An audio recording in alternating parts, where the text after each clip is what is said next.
Hello everyone, this is Marc Sabatella from Mastering MuseScore here. I'd like to welcome you to the MuseScore Café. So, I don't know about you, but I think this screen looks a little... I think my camera is more zoomed in on me. I didn't change anything. I don't know if that's because Circle changed something, or if my operating system changed something. You all let me know if that looks any different to you, or if anything else seems any different that we should know about. Anyhow, hope everyone's having a good morning, good day, afternoon, evening, wherever it is in your part of the world. And yeah, what we're going to talk about today is what I'm calling changing the look. You know, I've got change on the mind, fall leaf changing, and I, talked about the construction outside my office in the newsletter, and we're changing from MuseScore 3 to MuseScore 4. I want to talk about these sort of big picture changes that sometimes, seems like a big change, but maybe isn't necessarily. So I want to show you some kind of big picture changes to make to your scores, and that's what we'll be talking about today. So, let's go ahead and just kind of get started here. Always good to see the comments in here coming in. So what I'm going to do is, first of all, point out that just look at the MuseScore theme here. There's a couple things going on here. One thing is, if you look at the page, you can see it's landscape format. And I gotta say a couple words about landscape format. All right, so I'm going to be all over the place today. I'll tell you that right now. I'm just going to show you a bunch of different things that come to me as we're doing this. So I have this score in landscape format for a couple of reasons. So let's talk about this. One is, often this is actually how like jazz scores, jazz ensemble scores are done. Big band, etc. They're very often in landscape format. Orchestra scores, not so much. Choral scores, not so much. Certainly piano scores, no. A lot of other music would never be done landscape. But there's something about these kind of medium-sized ensembles. Like here we've got, 3 horns, 4 rhythms, so it's a 7-piece ensemble, up to a big band, which is typically like 17 pieces. Any ensembles in that size really work pretty well at one system per page in landscape format. Whereas like piano music, obviously you're going to have multiple systems per page, and we'll look at some piano music in a moment. But and if it's a large ensemble, more than 17 pieces, you're going to want the paper to be taller. But realistically, this and if it's a smaller ensemble, say it's only like a string quartet or any kind of quartet, well then you can probably put 2 systems, maybe even 3 of 4 staves on a page that's set up vertically. So that's there is this middle ground where these landscape formats come in. So I'm just going to go to Format, Page Settings, and make sure you all see where that is. So my page size is set to letter, and here is where I pick landscape format. If I changed it to portrait format, you'll see what happens is, MuseScore is still going to try to stretch it to fit the page, but it's just not going to be able to fit 2 systems on a page. So what you end up with is fewer measures per page.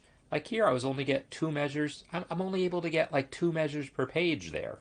If I undo that change, you'll see I was able to get 3 measures on at least some pages, right? So it's going to be fewer pages. Now, if I decide to go back to Format, Page Settings, and this time go to Portrait, but now I'm going to look at the preview here, and I'm going to start reducing this staff space size until I can see 2 systems fit on a page.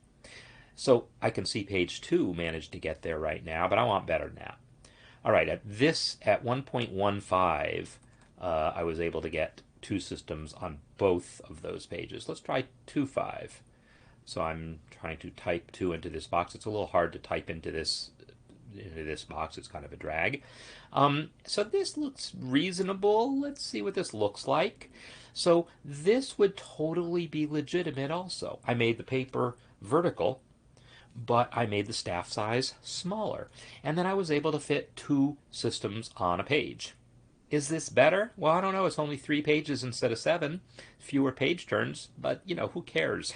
If I'm a conductor, which I conduct bands, when I conduct a band, page turns are not a problem, really. Um, Not being able to see the music because it's too small, I'm used to that actually. Big band scores typically have pretty small staves, so no,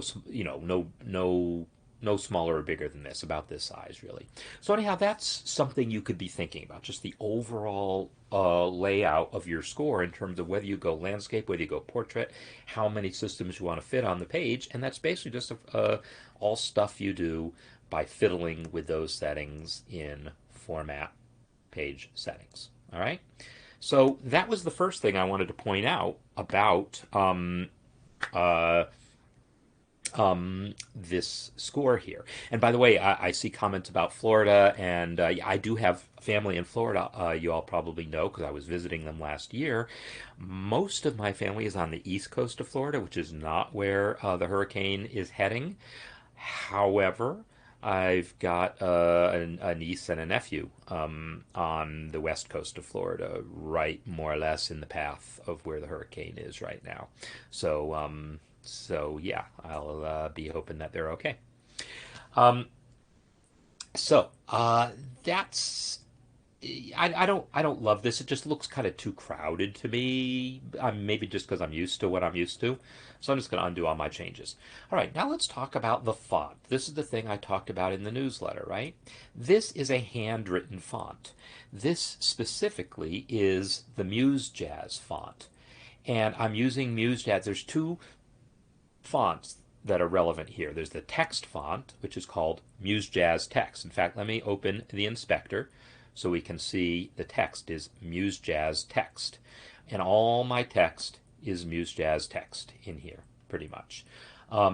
If I then go to Format Style, you can first of all see that if I click Text Styles down here, MuseJazz Text. And I can run down this whole list here. Subtitle is MuseJazz Text. And as I run down this thing, you'll see they're all MuseJazz Text. There might be some random multi-measure rest range. So this one is set to Edwin. You know why it's set to Edwin? Because it's a new setting. Multi-measure rest range is if you have a multi-measure rest, there's a big number that shows up at the top. It says, 4 above the multi-measure rest to say there's 4 measures of rest. But then you can optionally, in your measure numbering, have it tell you which measure numbers they are. Those 4 measures are measures 27 to 30. 27, 28, 29, 30. Yeah. 27 to 30. And the font used for that is Edwin here because this setting was only added after I created this score. It's a new setting. So relatively new. It's like maybe been, you've only been able to have these the measure numbers on multi-measure rest. That's only been able to show for since maybe 3.5. But if I keep running down the rest of these, MuseJazz Text, they're all MuseJazz Text. Oh, Campagna, because Roman numeral analysis has to use the Campagna font. It's a special font just for Roman numeral analysis that I basically developed. Nashville number is set to Edwin. Why? Because that's also relatively new. Although, it's not that new. I should have, I don't know why that didn't get set to MuseJazz Text. I can't think of any reason why that shouldn't have worked. Sticking, same story, probably should have worked, but it's relatively new. Sticking is at least 3 years old. So I'm running down these, and they're all MuseJazz Text. Oh, some user styles that are still set to Edwin, and that's fine. Maybe I'll leave it alone because we added new user styles. This is if you want to define your own custom text style to use for whatever purpose. And I do use those, especially my educational things. I have a text style for annotation that automatically makes text red with a yellow background and so forth. All right, so I've just made some nice little changes there in my style. And let me save my score because, yeah, I like that. But now let me go back and show you. So those were all those styles. Now, if you want to change all of those things, that looks like that's going to be a drag, right? To change all of those text styles. And it frankly, is to go into this dialog box and change all of these like 3 dozen or so text styles to all be MuseJazz text if that's what you want. That's going to be a drag. So I want to show you in a bit a relatively easier way to do this. All right. But first, I want to talk about the notation fonts. So if I click the Score tab, you'll see Musical Symbols tab. Font is MuseJazz. Musical Text font is MuseJazz Text. Now, you might be thinking, oh, good, all I have to do is change that to one of the others, like Edwin or something, and then I can change all my text at once. But no, this is very special. This setting doesn't control things like staff text and all the regular text in your score, chord symbols, lyrics, this titles. This setting only affects text that occurs inside of notation elements. So let me change it to Leland, which is the regular default in MuseScore, so you can see what it affected. What has it affected? Well, look at the dynamics. The dynamics got affected, right? Let's hit Control Z. The original dynamics were using MuseJazz text, but when I change it to Edwin, now or Leland, sorry, I when I wait a minute, what did I change? What did I change? Let me remember what I did here. Um, Style Leland text, yeah. That's the special. That's the text font. That's the music text font. It's separate from the text font. It's not for ordinary text. It's for musical symbols like these dynamics. It also, in theory, could have affected things like that number 8 below the clef there. It just doesn't. But it affects some other things, like I think triplets maybe are in that font. I actually forget what, if anything else, I'll see in this score. Maybe nothing else in this score uses that musical symbols font. It's not used for a whole lot. But anywhere there's text within a music notation element, like dynamics, that's real expected. I think maybe octave markings, maybe the numbers in there. I'm not sure, to be honest. All right, let's come back over here, and this time I'm going to switch the actual musical symbols font to Leland. Leland is the default music font in MuseScore, so this is what you're used to seeing now. And you'll see now, yeah, all my clefs and everything no longer look handwritten. The notes still do, right? Let's undo that change. And, here's MuseJazz, right? And everything all looks handwritten. And if I make that change again, here's Leland. And now it looks more, engraved, right? But of course, it only affected the notation and things like the dynamics. It didn't affect things like my chord symbols. So if I want to make my chord symbols into another font, it's going to be a bit more work, but it's not as bad as you think. So I'm going to walk you through the process here if you ever want to change all your fonts at once. All right, I'm just going to go ahead and do this, and then you can see how it's done. I'm going to go to Format, Save Style. All right. When I do this, it's going to ask me to save a style file here. And I've got a whole bunch of files in here, and a lot of them are crap that I don't need anymore. I said crap. But I'm just going to call this one text. And .mss. Yeah, I think it fills that in automatically, but I'm an old computer guy, so I usually like to fill in my extensions manually. So I'm going to save that thing and call it text.mss. All right. So what I'm going to do now is I'm going to open that file. Now, by the way, did you see where it saved it? Let's go to do that again so you can see where it saved it. Format, save style. Where it's saving it is in MuseScore 3/styles. Your scores normally go in MuseScore 3/scores. This is going to a special folder called styles. Well, I'm going to go ahead and open that file. So I can go to my scores folder here, but then just go up a level And oh, this is something different here. This is someone else's. This was a separate folder I created while helping someone with a problem they were having. So here's my scores folder. If I go up a level to MuseScore 3 and open my styles folder, you will see, let's sort these. Oh, here it is, text.mss. Let's go ahead and open this. It's just a text file, and you'll see it's got all this stuff in it, right? All these style settings. Well, what I want to do is I'm going to search. I'm going to use Control F, and all text editors are essentially the same, right? You might be using Notepad on Windows or TextEdit, I think it's called on Mac. This is called Caret, and it's what I use on my Chromebook. So if I look for Muse Jazz Text, you see all these things like lyrics, odd, font, face is set to Muse Jazz Text. What if I want to change it to something else? I want to change it to a different handwriting font. Um, okay, so first of all, I got to remember what the other handwriting font is called. So first, I'm going to um, pick a tempo element here, and in the drop down here in the inspector, I'm going to type Petaluma, and it's called Petaluma Script. You can see, not Petaluma text. Petaluma Script is our other handwritten font. So Muse Jazz looks like this. Petaluma Script looks like this. That I looks kind of funny to me.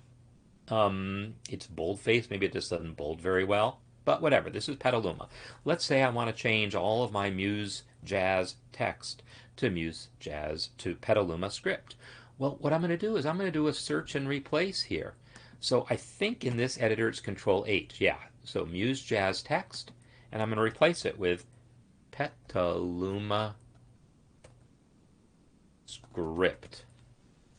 Replace all. Bam. They're all replaced. And now I will go ahead and save this thing.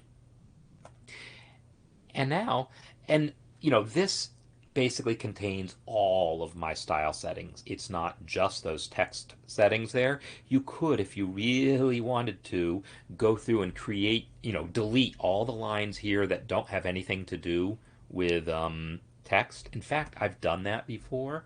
I created one. I created one of these files uh, somewhere. Yeah, I don't know how I'm going to find it because I've got all of those text files where I basically deleted all the lines that weren't those lines. Basically, everything except those 50 lines I deleted from the file. I think you have to keep those first 4 lines at the top and the last line or two at the bottom. And that way, if you then load this file into another score, it won't change everything. It'll only change the text. But here, I don't care. I'm just going to reload it back into the same score. So what I'm going to do now is look at my title here. It's still in Muse Jazz text. I'm going to go to Format, Load Style, and pick my text.mss file. And now this is Petaluma Script. Can you tell the difference? Again, let me undo it. There was Muse Jazz text. Redo it. There's Petaluma Script. They're both handwritten. They're just different handwritings, right? All right, fun story. They're not supposed to be different handwritings. um, the irony here is both of these are based on the same real life person, a college friend of mine named Anne Kranitsky. Not just her, well, yeah, primarily her. So here's the story. Do I have a copy? No, I don't. There's a publisher, really major publisher in the jazz world called Sher Music, Sher. Chuck Sher is Sher, Sher. He's a bassist who lives in the Bay Area in California, who has put out a whole series of fake books. And like there's a book called the Jazz Theory Book, the Jazz Piano Book, salsa guidebook. There's all these instructional books and fake books and things that are really big in the jazz education world. And so Chuck put these things together, and he hired a guy named Bob. I already forgot Bob's last name, to produce the first one, and then Bob kind of farmed it out. He hired my friend Ann Krenitsky to to do the handwriting because these were handwritten. This was kind of before there was good software because this is like in the '80s that he's doing this. Before there was good software for producing things like fake books. So a lot of this stuff was done by hand, and even now, their books are still, maybe notation is done in the software using a handwritten looking font, but I think they still write the chord symbols in by hand, or maybe now they use one of these fonts. But anyhow, Anne Krenitsky is the one who did all the work. It was right there while I was in school when she was doing the work for the New Real Book Volume 1. And we got to proofread some of the charts. I remember finding a typo, and that was fun in my attorney Bernie. So anyhow, Petaluma script. So Muse Jazz was based on someone's attempt to create a font based on the look of the New Real Book.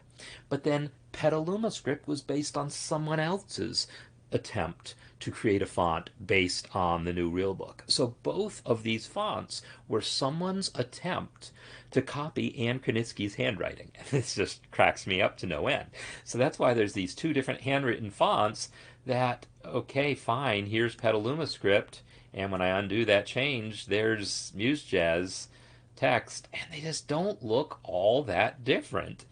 And it's because they're both the same person's handwriting. Totally silly, but true. Uh, as you saw in the newsletter, MuseScore 4 will come with another handwritten font called Finale Broadway, which is a font that's been used in Finale for a long time, and they made it open source, so we're able to include it. So, anyhow, that's some stuff about fonts. And so that idea that you can go into that MSS file and just load up all of those, and just do that search and replace to change your fonts. I mean, that only took me, what? It took me less than a minute, right? I format, save style to create the MSS file, and then open it, search and replace, save, and then go back to my score to then use format load style, and it just changed all my text files, all my text fonts at once. So Anne made her money doing the copy work for the New Real Book, etc. But no, unfortunately, there is no sort of way to like copyright your own handwriting. And yeah, I did ask her about that a couple years ago. How do you feel about these fonts? It's kind of cool. MuseScore has these two fonts, both based on your handwriting. And she's like, don't remind me. So no, I think she's flattered, but a little like, partially flattered, partially annoyed. Um, but Anne is now an orchestra conductor. She's conducting a symphony orchestra in the Bay Area somewhere. So at some point, I'm going to try to bring her on as a guest lecturer in one of my courses or something. Um, so, so there's some changes you can make in your scores, right? So I just was playing with different handwritten looks, different things here. So again, to be clear, the text in your score, all the things like the instrument names, the titles, chord symbols. Actually, chord symbols here are still. Well, I might as well show you that. Chord symbols are special because chord symbols use a special style that's separate from the text style. Here under chord symbols, you see you can pick between jazz and standard. This isn't just about the font. This is about the formatting, the subscripting and superscripting and all that. But if I change to standard, you'll see that now it's using Petaluma script, but not the fancy jazz formatting where it superscripts the flat sign and the 7. And you can still do that. You can still go to format, style, chord symbols, and manually say, I want to make the extension, which is the 7, I want to make that smaller, and by changing that scaling, and then putting a negative offset to raise it, and then you get this look here. That 7 is smaller and superscripted. It doesn't really look as good because this font wasn't designed to do that. And modifier, by the way, that's for other things like if there's going to be a flat 9 on any of these things. So that's how you could also superscript the sharp 9s and all that kind of business. So yeah, this font wasn't necessarily designed to work with the superscripting that well, whereas MuseJazz was. It was very specifically designed to have all that stuff built into it. So in any case, then to recap, chord symbols, jazz versus standard, is set here in the format style chord symbols. Everything else about your text is under format style text styles, and then each individual thing. There's the lyricist, there's the instrument name used for parts, there's your header, there's your measure numbers, there's your tempo markings, there's metronome markings, there's repeat text left. That's stuff like senyos that go to the left side of a repeat sign of a measure. Repeat text right is stuff like fine that shows up on the right side of a measure. Yeah, so all these different things each get their own text style there. So all of those are the text style. But if you go to the first section here in format style where it says score, here's where you're setting the actual musical symbols font. So let me set that to Petaluma also, which is also then based on Anne's handwriting. So now we're seeing all the notes in my score and the clefs and everything based on Anne Kranitzy's handwriting, Petaluma script. The text in MuseJazz text was based on Anne's handwriting, but the notation was not. In Petaluma, they both are. So anyhow, this, oh, and the big time signatures, because that's a thing in the new real book. I totally forgot that it was a thing, but it is. In the new real book, they use the extra large time signatures like that, so Petaluma uses those. So we've been looking at the handwritten fonts here because we're looking at the MuseScore theme. But how about if we pull up Reunion so we can see similar stuff in the non what am I looking for? I've got so many different versions of Reunion now. I just want the regular old plain Reunion. Here we go. So here's regular old Reunion as we're used to it seeing. If I then go to Format, Style, and I can change from Leland, which is the current default that's been the default for the last 2-3 years. I can change to the old default. Emmentaler was the default font in MuseScore for the first several years. So let's make that change, and let me get out of this dialog so you can see what really changed. Let's look at the fonts here, and I'm going to undo the change. So what's different about it? I don't know. You just look at it. It just looks a little different, right? Look how fat, or look how the shape of this clef. And now I switch to Emmentaler, and that clef is suddenly skinnier. Wait a minute, I already forgot which way is which, because I'm not a font expert. Yeah, that's Emmentaler with the skinnier clef. So Emmentaler has this kind of skinnier clef to it. If you look at the flat sign, look at the notes, and again, if I redo that change, come on. Oh no, I need to undo that change. Now it's back to Leland, and the flat sign looks a little different. The note heads look a little different. The clef is fatter again, right? They're just subtle differences in the font. Let's go ahead and take a look at some of the other ones while we're at it. So let me zoom in again on that first measure, but then we're going to go back to Format Style and just take a look at some of the other ones. So there's Leland. Emmentaler is this, so it's a little skinnier looking. That's one way I would put it. A heavier one still is Bravura. So Bravura is heavier than Leland in some ways, anyhow. Here's Leland. It's got a taller clef. It's pretty thick, but it's also tall. Bravura is a little less tall, a little fatter on the clef, on the treble clef, and generally, yeah, the accidentals though are less conspicuous. Like look at this accidental here, and now let's look at it in Leland. Leland's got a fatter curved part and a thinner bar. Bravura is just more evenly thick. The vertical The vertical part is thicker than it was in Leland, but the curved part is thinner than it was in Leland. That's bravura. It's just the way they do things. So these fonts, everyone thinks they've got the best font, right? So Emmentaler was developed by the people who develop Lily Pond. And Lily Pond, oh, by the way, let me go to the last one here, the last non-handwritten one, Gonville. So Gonville is just another one. So there's Gonville, right? And if I, again, take a look at the clef, look at that flat sign there, and I'll switch back to Leland. Clef, flat sign. They're just all subtly different. So, um, you know, I'm always just happy to go with the font. I don't typically care that much about the font. I do like my jazz scores to have the handwritten font just because, at least for the text, because we're used to seeing that. And for chord symbols, it really can make, the proportions in the text fonts are designed to make chord symbols stand out and be easy to read. I don't love the handwritten font anywhere else, really, but I use it just out of habit, to be honest. Um, so my jazz charts, back when MuseScore 2, we didn't have Muse Jazz notation font. We didn't have Petaluma notation font. You only had the engraved fonts.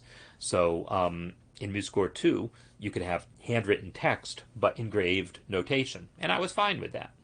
When MuseScore 3 came out and we started having these handwritten fonts for notation, I was like, yeah, okay, I guess I'll use it. But I don't care that much.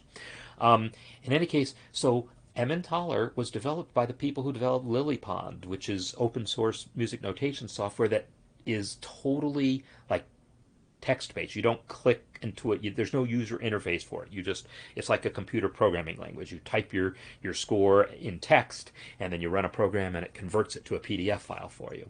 Um, and it's designed to produce really, really, really good results, and always had a really good reputation for producing really, really good results. So Emmentaler is their font.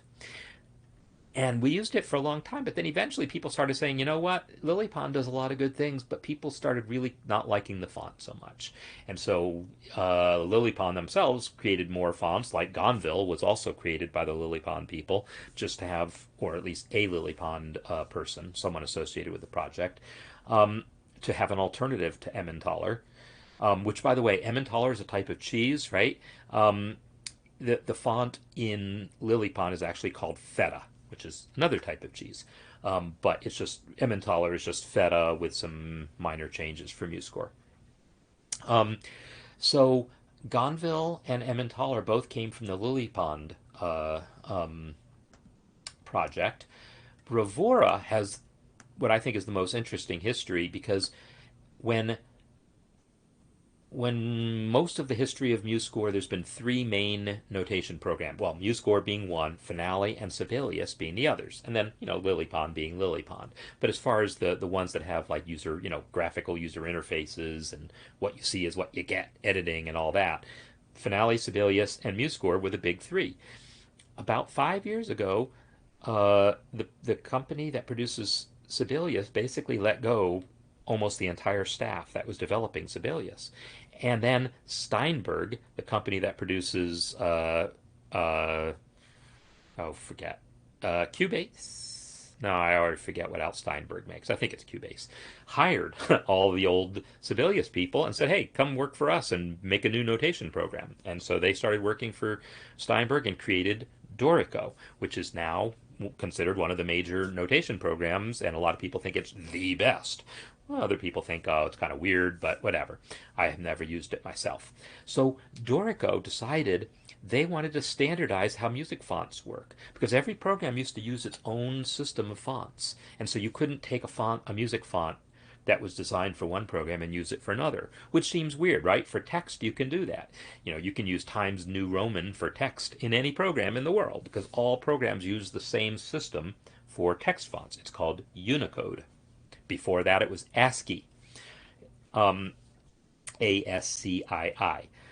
But for music, there was never a standard for how music fonts work. So, like, everyone's clef was not just different shape, but at a different place in the font.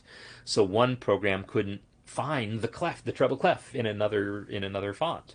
It only knew how to find it in its own fonts. So Dorico they decided, you know what, we want to standardize this. We're going to come up with a font that's going to all programs will be able to use if they use the standard, and then we'll encourage people to share fonts. And so they came up with a system for standardizing fonts called SMUFL, SMUFL, Standard Music Font Language. No, I don't even know what the L is for.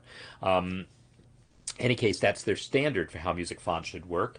And then they created a font called Bravura to demonstrate how to do it. And they put almost every symbol you could ever imagine in Bravura. So even if you're using another font in MuseScore, chances are some of the more obscure symbols are coming from Bravura because it's filling in the gaps that other fonts all have. No font has every single known to mankind except Bravura. It's got every single font that's part of the SMUFL standard. So every single music symbol that's part of the SMUFL standard is in Bravura. So Bravura was, basically donated to the music. Basically, Steinberg donated it to their competitors, which is like mind-blowing that they did that. But there you go. So we're able to use Bravura, which was donated to all notation software by the Steinberg people. And then MuseJazz was actually the text was, I don't even know who created that font. The notation font was created by a professional font designer. Petaluma was created by someone else at Steinberg. So that's a little history of those fonts. So let's talk about just a couple other big picture things. I mentioned that I really just want to talk about big picture changes you can make to your score. So let me undo all my changes to Reunion here. And other than fonts, what else? And, size of staff. We've already talked about size of staff and the shape of the paper. What else might you want to change all at once? Well, I mentioned there's some things in staff okay, here's a jazz thing also. Um, See how we've got clefs and key signature at the beginning of every system? Well, of course we do, right? Because music does that. Yeah, but there's a lot of fake books that don't. A lot of jazz fake books just sort of assume, you know what, let's just put a clef and key signature at the beginning. I might have said time signature, but I meant key. A lot of, especially handwritten charts, will put the clef and key signature and time signature at the beginning, but then won't bother to repeat the clef and key on all the rest of the systems. I'll talk about why that's a bad idea in a minute, but I'll show you how to do it first. I'm going to actually go back to Format, Style, and this time I'll go to the Page tab. And on the Page tab, right here where it says Create Clef for all systems, nope. Create key signature for all systems, nope. And then we hit OK. And so now you see I get the clef and the key at the beginning, but not anywhere else. Layout, thank you, Humble. All right, so now the clef and key signature are gone. So here's a couple reasons why it's a bad idea, but then I'll tell you why why it exists in the world. Other than that, some college students did it that way in the 70s, and now we all have to do it that way. Because that's basically what the real reason why. Some college students producing the original real book before the Chuck Shear new real book, the original real book, which is produced by some college students, photocopied at their local Kinko's, and then sold out of the back of people's station wagons like doing drug deals, which is exactly how I bought mine. I've told you that before, right? The back of someone's station wagon in the parking lot of the Steak and Egg Kitchen in Tallahassee, Florida. It was just like buying drugs. Not that I do that either, but just had to throw that in. So they decided to not include clefs and key signatures, and now lots of other people think that's how jazz does it. Well, no, it's how those students did it. So here's the bad reason to not do it. Well, A, because it looks ridiculous if you're used to seeing, and if you're not used to seeing jazz charts, if you're just used to seeing any other printed music, this just looks weird. But here's the other thing. Notice there was a key change in the middle here. Yeah, you come to this measure here, and now you're wondering, what key am I in? I can't remember what key I'm in, and you're never going to know, right? Because you don't know where to look back to. And think about if there were repeats. If there's repeats, you could honestly not know when you're repeating back somewhere. Oh God, what key am I in when I'm repeating? What if there was a repeat from this measure to this measure here. And we go back to this measure here, and there's no way to know what key you're in. It's it's really kind of a drag from that perspective. All right. Um, it saves a marginal amount of space. Every once in a while, it'll allow you to fit another measure on that system. But realistically, it doesn't make that much difference unless you're writing in a key with 5 flats, 6, 7 flats, or 6 or 7 sharps, and we don't do jazz in those keys much. So it just doesn't come up that much. It doesn't save that much space, really. And frankly, a lot of jazz charts don't need to save space because like let's look at my lead sheet for reunion. I've got a reunion lead sheet. Do I have it in this folder or is it somewhere else? Let's see. Um, Reunion lead sheet. Here's my lead sheet for reunion. I'm not hurting for space. I'm just not, right? There's tons of space here. A lot of jazz, we do 4 measures per line, and unless your piece is full of 16th notes, and most of them aren't, you're not going to be hurting for space. Lyrics, now lyrics can make you hurt for space a little bit, but then we usually don't get so hung up on the 4 measures per line business. So anyhow, that's my part of my rant about that. But let me talk about why it is a little useful. Let's look at my lead sheet here. One thing that you can see that I've done is I have actually fiddled with my note width, my measure widths to get equal measure spacing.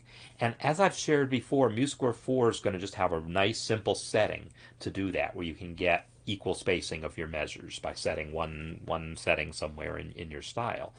The way I did it here, to be honest, I'm not sure how I did it. Let's find out. I'm going to go to measure properties and see if was I playing with stretch. I'm hoping I wasn't. No. So I'll tell you what I really was doing. What I did was I went to Format, Style, Measure, and here under Minimum Measure Width, I turned it up. And I turned, I just turned, actually that's not turned up, that's turned down. So I don't even know. Maybe I didn't do anything special. This sure looks like these are, to be honest, I don't remember if I did something special. Maybe I didn't. Maybe these just came out more equal. But I guess they're not that equal though, because yeah, I can see they're not that equal because the bar lines aren't lining up. I just sort of got lucky here. I think the chord symbols helped equalize these. But so that's the deal. I've got measures here and they're not the same width. Right? Here on this system, they more or less are. But on this system, they're not. Some measures are a little wider because they've got, dotted rhythms in them and they got eighth notes in them and so forth. The different measures are different widths. And that's not a problem normally, right? In fact, normally it's considered a good thing to have measures of different widths, not just because, because in particular, we want eighth notes to be the same width from measure to measure. We want these 2 eighth notes to be the same width as those 2 eighth notes in one measure to the next measure. And so if one measure's got 8 eighth notes and the other measure's only got 2, they're going to be different. Let's do that. Let's make these 1, 2, 3, 4, 5, 6, 7, 8. So MuseScore makes this measure wider so that the space on the eighth notes is more or less the same. MuseScore 3 doesn't do a great job of it. MuseScore 4 will. But that's the goal, to try to make all the eighth notes on a single system the same amount of space. But it does mean that this measure now is wider. Measure 2 is wider than measure 1. Well, why does that matter, you might wonder? Because usually that's fine. And in all other respects it is. But let's make it even wider with 16th notes. Now we have a problem. Our problem is this. A person who's not looking at the notes but is only reading the chord symbols is going to find this very disorienting. This looks like A minor, D minor, G minor, C7, F, B flat, E, A, right? It looks like the chords are going by at an entirely different rate rather than being what it actually is, exactly 2 beats per chord. So this is why in jazz charts specifically, we like to get our measure widths more equalized. Now, I don't know that it would even be possible, but I'm going to try this. I'm going to go to Format, Style, and I'm going to crank up minimum measure width. I'm going to turn it up to 10 and see that's still not doing it. If I just make this minimum measure width wide enough, eventually, yeah, it's not going to be able to fit all those measures there. But let me, with it turned up, let me just turn it to 20 because I've figured out before 20 does a reasonable job of it. If you don't have a whole measure full of 16th notes like that, if it's only eighth notes, then this helped equalize these measure widths. You can tell they're equal, a little more equal now because the bar lines are coming closer to lining up, right? If I go back to Format, Style, and turn this up even more to 25, yeah, at some point I made that minimum measure width too wide and it can't fit everything on a system, but I can turn down my minimum notice and sometimes that makes a difference. Anyhow, yeah, in MuseScore 3 you have to fiddle with this to try to force measures to be more or less the same width. Or you can fiddle with the individual stretch of individual measures, but it's I learned the British term faff for this. That's what it is. Trying to get these measures to be all the same width is is fiddling. So yeah, I can take this measure here, use stretch to make it a little wider, make this one a little wider. I'm just trying to get it to kind of line up better there. Looks like this measure needs to get narrower. This measure needs to get narrower. Right, I can eventually get these to be the same width. So anyhow, in a jazz setting, we do like equal measure widths, or at least closer to equal, so that the chord symbols are spaced relatively the same. So, why did I get off on that tangent? Well, because it's related to that whole question of clefs. Think back to 1970s college students trying to produce charts that have equal measure widths. Well, what MuseScore is doing right now is these measures are all the same width, yes, but it really means that this first measure is doesn't get as much space because it's got a clef and a key signature in it. And yes, we could write in the clef and the key signature first and then divide up the rest of it. Um, but that's a little harder, and that was a little too hard for those college students. So they said, nope, we're not. We're just going to skip the clefs and key signatures, and then we can just take our paper and just take out a ruler and divide each system in half, and then divide each half in half, and I've got 4 equal widths measures across the whole page, and now I can start writing in my notes. So it was sort of a laziness way of getting equal measure widths by saying if I leave the clef and key signature out of it, I can get my measure widths to be the same a little more easily. I don't have to do any math. I can just take out my ruler and draw in my bar lines and then write in some notes. Well, fine in the 70s with paper and pencil and rulers, but we've got software now to do this stuff for us. So we don't need to rely on tricks like that anymore. And especially in MuseScore 4, because MuseScore 4 will get these widths correct when it'll account for the clef and key signature correctly. So anyhow, that's yeah. I told you I was going to be kind of all over the place here, but that is kind of an important thing to think about in your overall appearance of your score for a jazz score in particular. Do you want to show the clef and key signature? I say the answer is yes. But if you disagree and say, no, no, no, no, I really want to save that tiny little bit, or I really like the way those 70s college students did things and I want to do things the way they did it, then by all means you can use that setting that I showed you. All right, let me undo those changes. I made a lot of changes there. And undo all these changes, and come back to MuseScore Café, undo all those changes. And I just want to show you just a couple more things here. And it looks like even though I'm undoing like crazy amounts of things, this asterisk is just not going away on the theme song. But I think that's just a bug because I'm pretty sure I've now undone everything. Because by God, you see this counter here telling me how many times I'm undoing. I'm holding Control Z And I've done it like 200 more times, and that asterisk still isn't going away. I know I didn't make 200 changes. Okay, so I mentioned staff properties. There's a couple things in staff properties you probably would want to know about. If you do tablature, there's a ton of things, and in particular here under advanced style properties, if you do tablature, there will be all sorts of settings here that are relevant to tablature. I did a whole session on guitar music one time, and I showed some of those. I'll probably do another one. I'll basically just do whole new sessions on every topic I've ever covered before once MuseScore 4 comes out, because things will look a little different.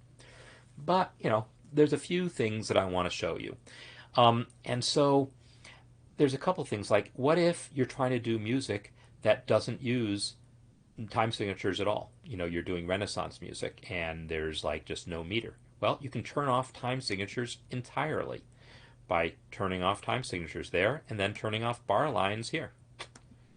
And now that staff, oh, I'd have to do it for the other staff too, right? Come to the other staff, staff part properties, turn off time signatures, turn off bar lines, and boom, instant Renaissance music, ish. So that's something you can do. The spacing is a little funny because it's still allocating a little extra space for those bar lines, but I can come here, select these measures, and say Tools, Measure, Join Selected Measures. And now they're treated as one measure. But it did weird things with the beaming and all. You'd have to play around with that a little bit more also. So anyhow, that's how you can create that look, which is, it's what you want in Renaissance music. You really do. And then maybe you'll put in a few bar lines here and there manually so that you could use the join measures to create most of your score, but then add bar lines where you want and, leave bar lines enabled. So let me go back to that staff properties and show you a couple other things that are in there. This guy here, cutaway, and I'm going to change hide when empty to always. All right, so remember those two things I did. I set it to cutaway and set hide when empty always. Now I'm going to hit OK. This score looks almost no different, but you can see what it did right here. This measure had no notes in it, and so it disappears. That's called a cutaway score. Well, that's one of the terms for it. And cutaway scores are a thing in modern music, especially by modern I mean like classical composers of the past 100 years are often like to do that sort of thing. So if I delete measure, I didn't set this staff to be cutaway, so let me do that also. Staff part properties, cutaway, and also hide when empty always. So now you can see this guy is now empty because I just hit its measures. I deleted its notes. The reason why I set hide when empty always is now I'm going to go through and delete this last measure here. Now notice it actually removed the whole staff. It didn't leave empty space for it. So cutaway is what gives you these holes in the middle of a system like that. Hide when empty always is what allowed that extra space to then disappear when the entire system was empty. So those two options are good for creating those sorts of cutaway scores and things like that. And now if I go to MuseScore Café, I want to show you the other thing is if you don't want to do that staff by staff, you say you don't want it cutaway, but you do want empty staves to be hidden to save some space, then you go to Format, Style, Score, and turn on the Hide Empty Staves Within Systems option. And now, if there's any places, like you can see here on this page, the horns disappeared. Because this is the vamp. This is the part that I start rambling on when I talk. And you'll see there was no horns. If I undo that change, you can see there used to be horns there, but because they're empty, they get hidden. It didn't save any space here because I've done the landscape thing. But if I had still been using the portrait page, that might have allowed another system to fit, right, on the page. So that hide empty staves is a great thing to know about. And there'll be just a button off in the inspector, or it's called properties instead of inspector, on the side in MuseScore 4. It'll be easier to get to that hide empty staves. All right, that's a lot of stuff I talked about. These are all these sort of big picture things that just make this huge change in the overall look of your score. We talked about the shape of your page. We talked about the size of the staves. We talked about the fonts being used. We talked about cutaway. We talked about spacing of the measures. We talked about showing the clef versus not showing the clef. Obviously, there's tons more you can do. But I don't know, this was sort of a random assortment of things that somehow all occurred to me as being somewhat related, all worth talking about. So, with that said, I'm going to wrap up here and thank everyone for being here. So, it's been MuseScore Cafe. We've been talking about these changes, changing the overall look of your score and some things that relate to that. So, next week, if I'm not mistaken, will be the first week of the month. That's an Ask Me Anything session normally, and I think it will be still. But I do have to say, there's a reasonable chance that the MuseScore 4 beta will be out. Martin has said early next week is a strong possibility. If the MuseScore 4 beta comes out more than just a few minutes before the cafe, I might call an audible and it'll be Ask Me Anything about MuseScore 4. Otherwise, we'll show off the beta the next time. But I definitely want to do a whole session on the new sounds that you'll be able to get with the MuseScore 4 beta. I didn't when I showed MuseScore 4 before. I didn't really talk about the playback because there were no new stuff that I could show you yet. But the new Muse Sounds library is incredible. You're going to be blown away. So probably in 2 weeks, I will be showing you that. Is my guess. All right. Stay tuned. Also, tomorrow for the Music Masterclass. As you saw in the newsletter, I've got amazing new plans in store for the MuseScore 4 course. So just keep coming back for more, and I look forward to seeing y'all again. All right. Bye, everyone.